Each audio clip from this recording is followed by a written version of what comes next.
Digboi India ক্লাবত হিয়াৰামঠু জুবিন গাৰ্গৰ শেষৰখন ছবি ৰৈ ৰৈ বিনালে দুটা দৰ্শনীৰ আয়োজন।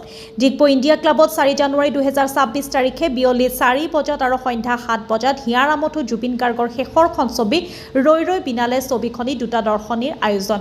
ইণ্ডিয়া ক্লাবৰ সাধাৰণ সম্পাদকে বিশ্বজিৎ চুটিয়াই জানিব দিয়ে যে ডিগবৈ ছবিগৃহত নোহোৱাত ডিগবৈ আৰু দাঁতিকাষৰীয়া অঞ্চলৰ ৰাইজৰ সুবিধাৰ্থে ৰৈ ৰৈ বিনালে ছবিখনি দুটা দৰ্শনীৰ বাবে ব্যৱস্থা কৰা হৈছে। ডিগবৈৰ পৰা নিতুমণি শইকীয়াৰ ৰিপৰ্ট, নিভাজ অসম লাইভ। নমস্কাৰ, সমূহ ডিগবৈবাসী ৰাইজলৈ নমস্কাৰ জনাইছোঁ আৰু আগন্তুক নৱবৰ্ষ তথা ভোগালী বিহু ওলগ জনাইছোঁ।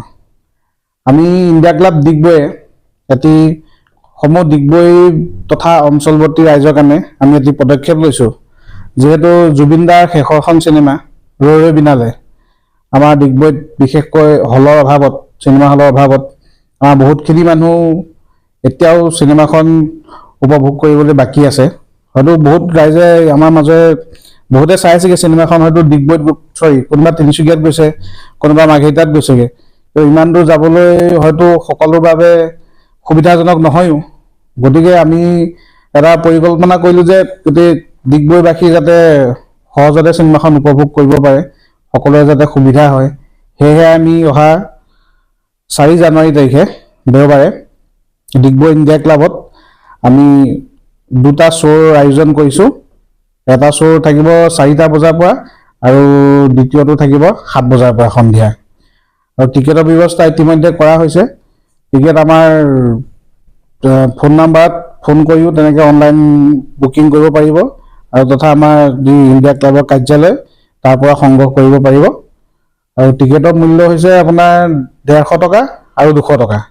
গতিকে আমি বহুত বেছি হেৰি কৰা নাই, মানে আমি কোনো লাভ বা কিবা আমি সেইটো কৰিবলৈ যোৱা নাই। মানে আমি যিহেতু জুবিন দাৰ এখন সপোনৰ ছবি আছিলে ৰৈ ৰৈ বিনালে, এখন চিনেমালৈ বহুতখিনি সপোন দেখিছিলে।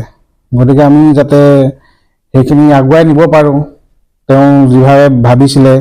আৰু এইখন যোৱা 15 তাৰিখৰ পৰা ট'ৰিং দিছে একচুৱেলি, গতিকে অলৰেডি হলত বহুত জেগাত চলিয়ে আছে। গতিকে আমাৰ ইণ্ডিয়া ক্লাবত যিহেতু কিছুমান সুবিধা আছে, আমাৰ অডিটৰিয়াম আছে, আমাৰ নিজৰ চব ছেটআপ আছেই। গতিকে আমি তেওঁলোকক আমন্ত্ৰণ কৰিছোঁ যে আমাৰ ডিগবৈ ৰাইজৰ যাতে সুবিধা হয়, ইয়াতো দুটা প্ৰদৰ্শনী ৰাইজৰ সুবিধাৰ্থে যাতে কৰি দিয়ে। আমাৰ এই ক্ষেত্ৰত আমাৰ কালচাৰেল ছেক্ৰেটাৰীও বহুত লাগি আছে। তেওঁ কৈ দিয়ে চিনেমাখনৰ বিষয়ে অলপ।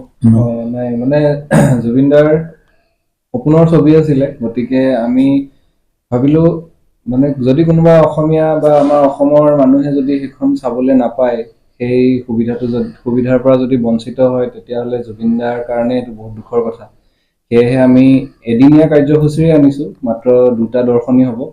গতিকে সকলো ডিগবৈবাসী আৰু ওচৰৰ সকলো মানে অঞ্চলৰ সকলো ৰাইজক আমি উক্ত দিনাখন আমাৰ দৰ্শনীলৈ আহিবলৈ অনুৰোধ জনালোঁ।